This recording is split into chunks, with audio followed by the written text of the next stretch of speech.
Shenanigans. You mean Shanagins? Shenanigans. Evil shenanigans. Shenanigans, right? Who is Josh? I usually go, I'm a nerdy Jeep guy. So I love Jeeps and everything nerd.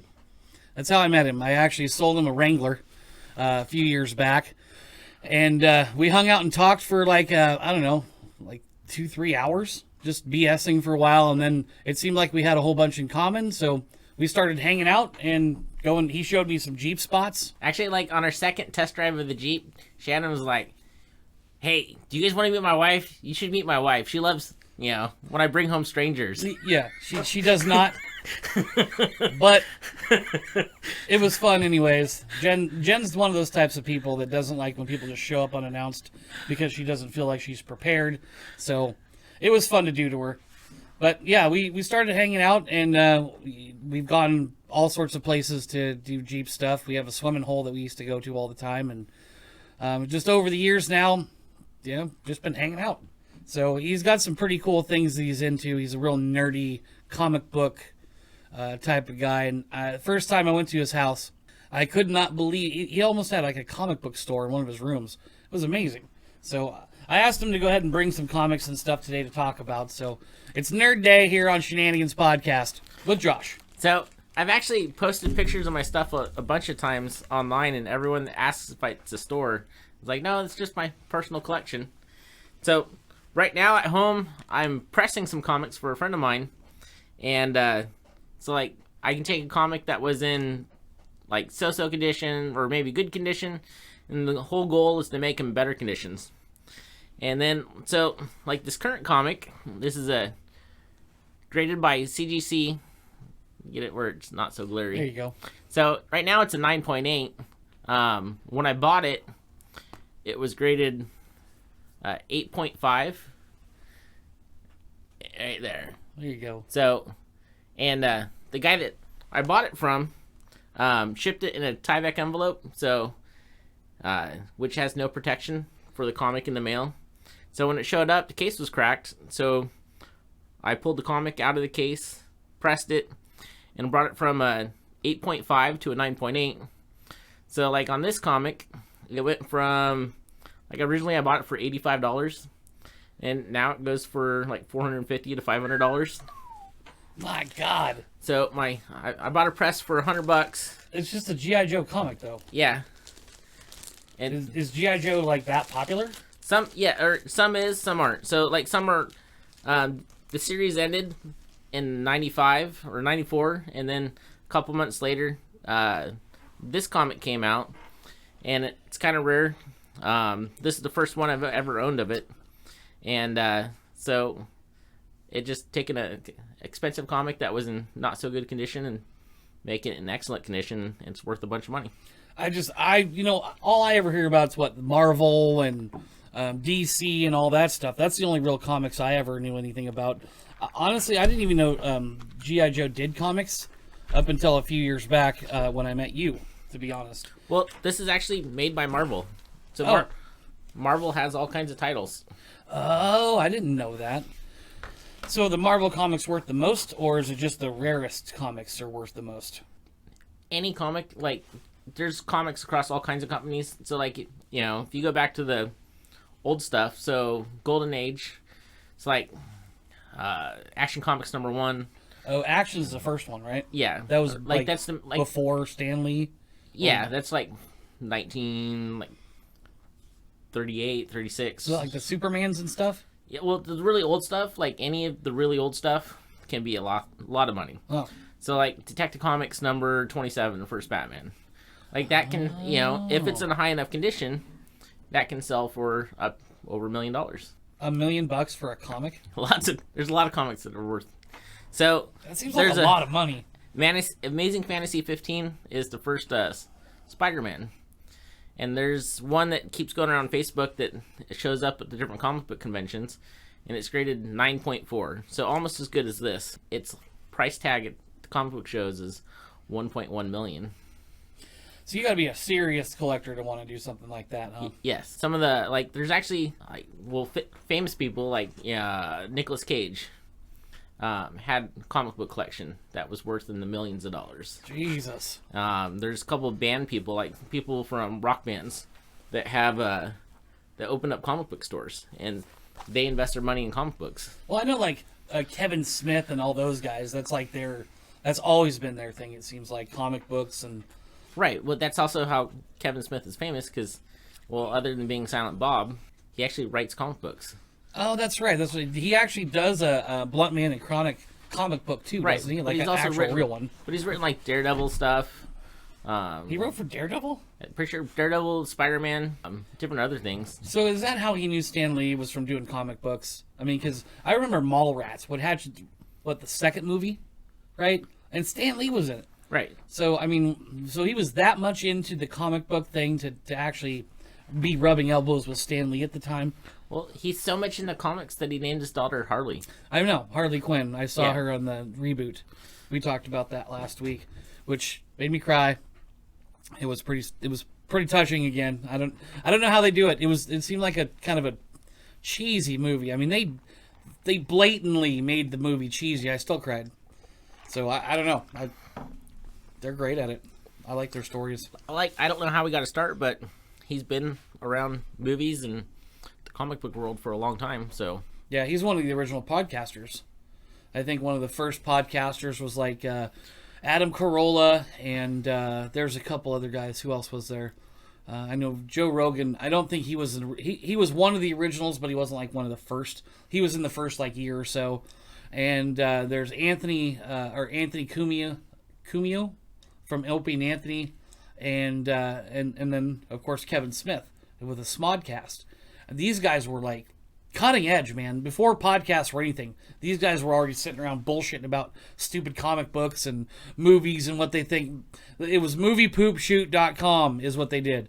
Just talk trash about what they thought about movies, what was coming out, their underground thing. And I thought it was funny they put that in the movie because that's just what they did. I haven't seen Mallrats since it came out. So What? Oh, you got to go watch it again. Especially if you're watching all of the new, like the reboot and then Jay and Silent Bob Strike Back.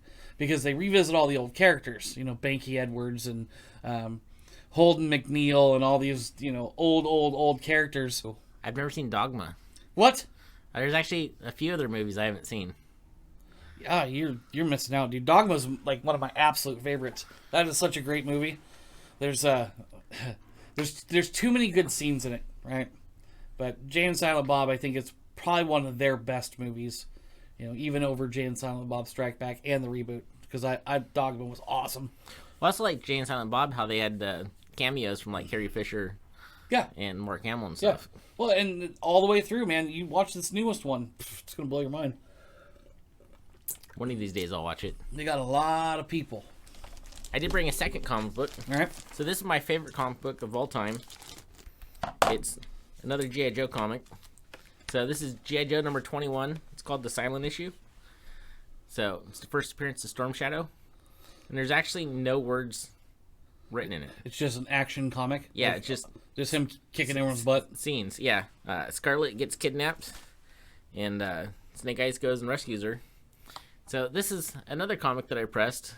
This is the same comic, but graded 9.8. I bought a comic book collection of G.I. Joe 1 through 22 from Iguana Comics. I got a good deal on it. It was like $100 I spent on 22 issues, and I pressed 1 and 21, and then sent them in to get graded, and both came back as 9.8 for the grade, which is super high. And number 1 as a 9.8 sells for $300 to $400, and then this comic as a 9.8 sells for up to $1,500. Oh, Jesus.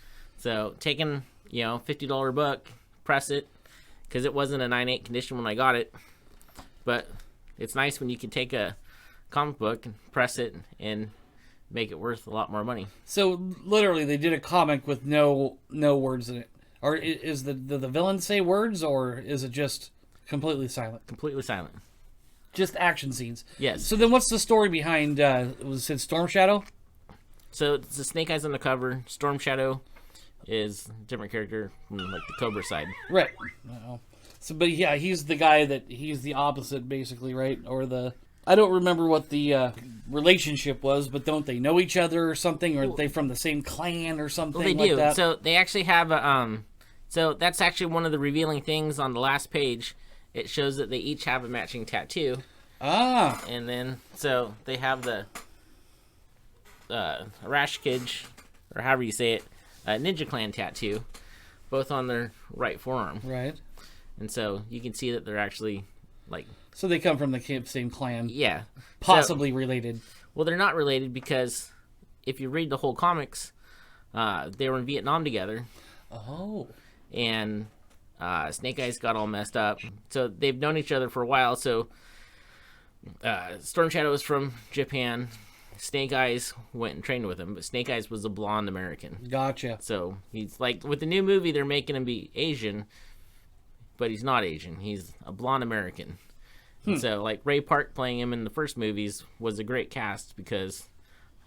Wasn't he the dude that did... Darth Maul. Darth Maul, yeah. He's an acrobatic dude. That guy is really, Yes. really impressive. His martial arts skills are just amazing.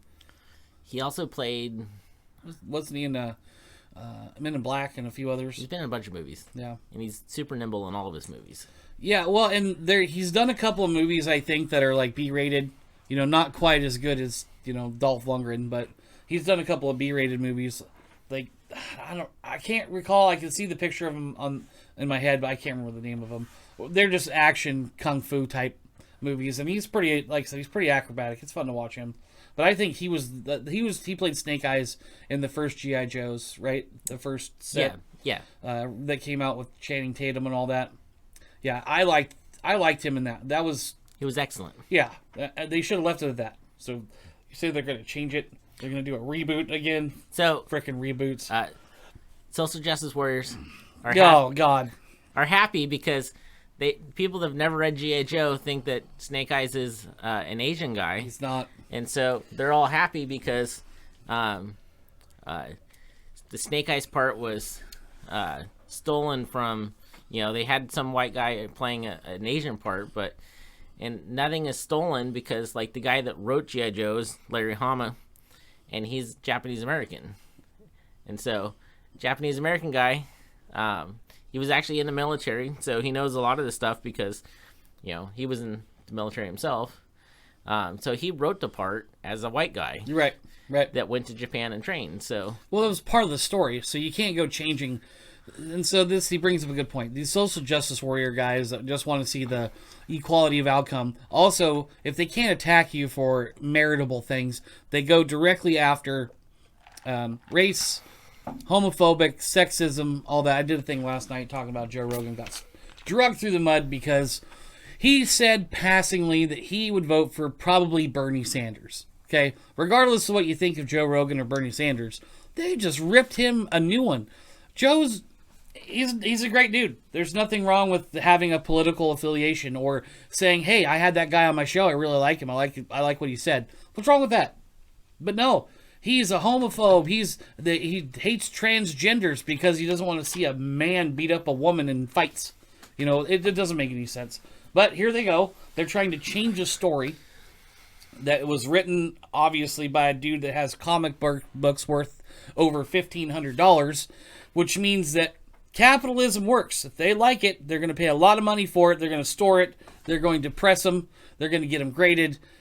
Why change it? Why would you change something that was done that well to an extent to where people later on in life are paying $1,500 for one 60-cent comic from March 21st? What year?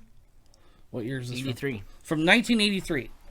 It's not like it was from 1492. You know what I mean? It's just 40 years old. That's it. It's not an antique. $1,500 because of the story, because of the thought and the emotions that this guy put in, and now they want to change it. Doesn't make any sense to me. I mean, besides, Snake Eyes is always covered, so who knows who or what? Does his mask ever even come off? In the comics, it does.